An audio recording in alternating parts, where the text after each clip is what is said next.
Namaskar. Hello and welcome to PGurus channel. I'm your host 𝙒𝙖𝙩𝙪. Welcome to Daily Global Insights episode 367, and we have some breaking news which we will come to in just a little while. But first, let's welcome our co-host 𝙒𝙗𝙤𝙪. 𝙒𝙗, Namaskar and welcome to PGurus channel, sir. Namaskar and good morning to everybody, and looking forward to another exciting Tuesday.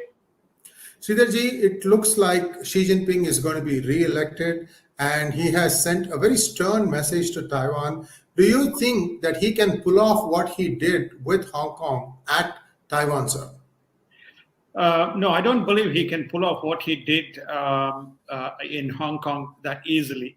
There's going to be catastrophic consequences, but I am sure he will weigh all the options and continue to exert pressure and may force Taiwan to come to some kind of a resolution on this matter in conjunction with international community. But looking at what is going on in Russia, this is not Hong Kong. Remember, Hong Kong was handed to him, whereas Taiwan has been running as an independent sovereign entity for a long period of time. Sir, global markets are up on strong revenues. Is this a reflection of the overall strength of the economy, or is it something that has not factored in the recent developments in the energy markets, sir? Well, I think there are two factors. One, I think we mentioned this, that one is the unabated inflation that continues to wage its battle. As a consequence, there's potential implications for revenue. The second is the rising interest rates, which also can cast issues on the revenue side. The markets have been reacting to those sentiments up until thus far.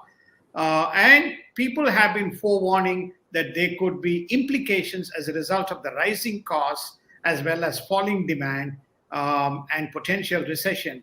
But thus far, especially yesterday, for example, Bank of America and other institutions reported positive earnings. There seems to be a sentiments flowing in. All this can reverse as the revenue numbers come in the next few days. 𝙒𝙗, nothing has changed on the microeconomic conditions.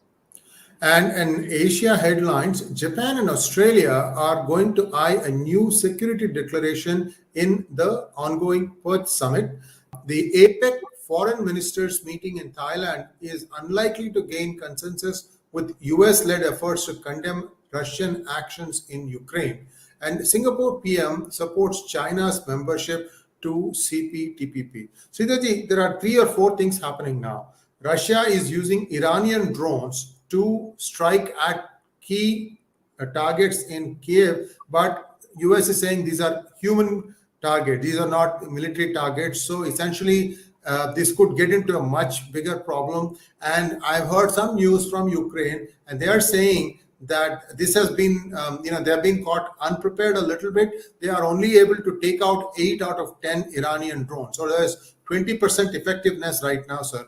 So tell us a little bit about what you think is going to happen. I mean, this is very unusual, isn't it? One country using some other country's drones to attack and also attacking civilian targets. Right. Okay. So I think with the Russia-Ukraine situation, this is, I would call it as a Biden-Vladimir Putin war, as opposed to Zelensky-Vladimir Putin war.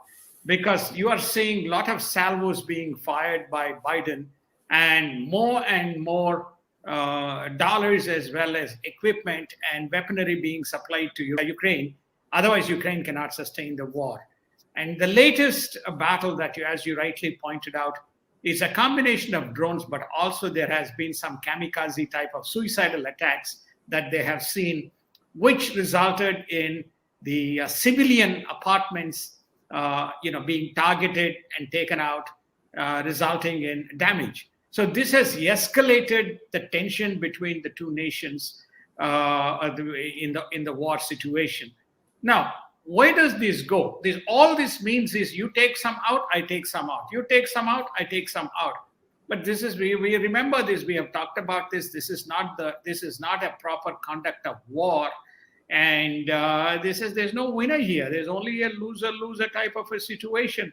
I hope the world comes to some kind of senses, and rather than sustaining this battle. What I'm amazingly surprised about is the complete total lack of any kind of measure from Germany and France together, along with other nations, to say, okay, enough is enough. We need Russia and we need peace to return to Europe. And we have not seen any efforts come from either side. And it all seems to be coming from US, Ukraine on one side and Russia on the other side. And Russia is clearly being aided by Iran with its drones, which prompted the European Union to say, okay, now we need to extend the sanctions to Iran. Iran doesn't care how much more sanctions you want to do, because they already have a partnership with China. They have a partnership with Russia. They probably have a partnership with India. So therefore, Ukraine, Russia, Iran says, okay, do what you want to do.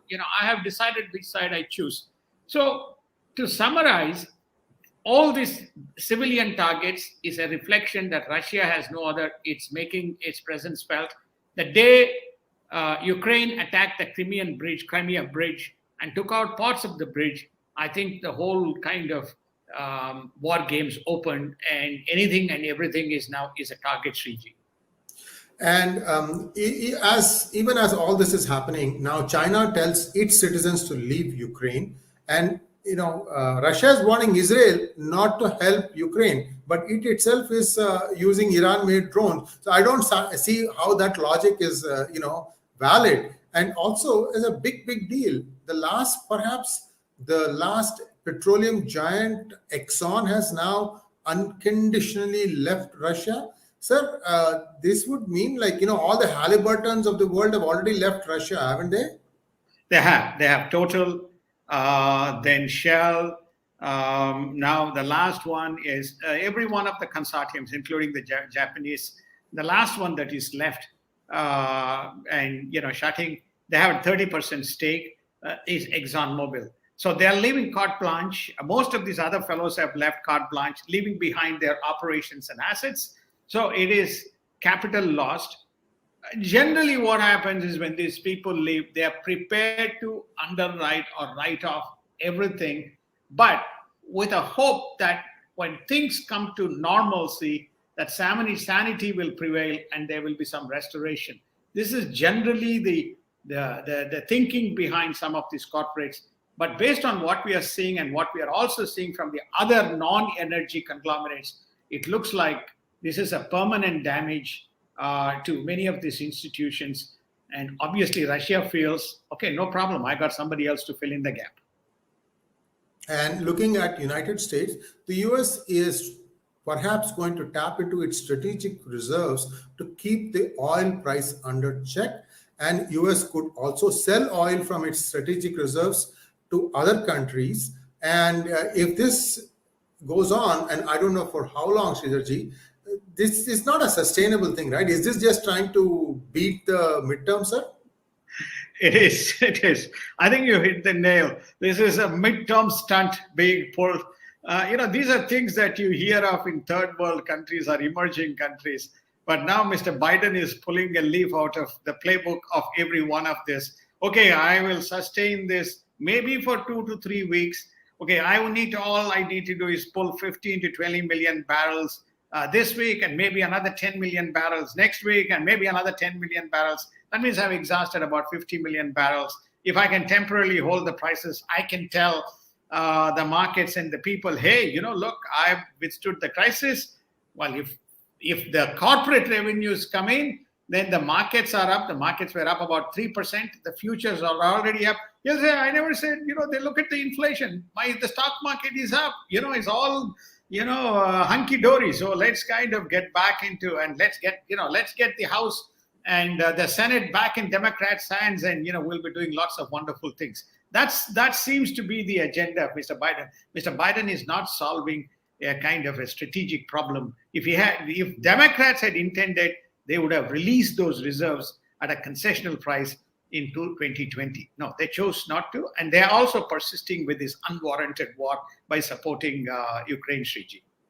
Absolutely. And lastly, breaking news, the Justice Arumugaswamy Committee to inquire into the death of Jayalalitha has ruled that it was Sasikala who was the reason. We're going to give you more details. It's a very thick 400-page document. We are going through the report, and that will be happening very, very soon. Stay tuned. Sridharji, as always, a pleasure having you, sir. And viewers, we are going to take a break for a couple of days and we'll be right back again after that. Thank you very much, sir. Namaskar.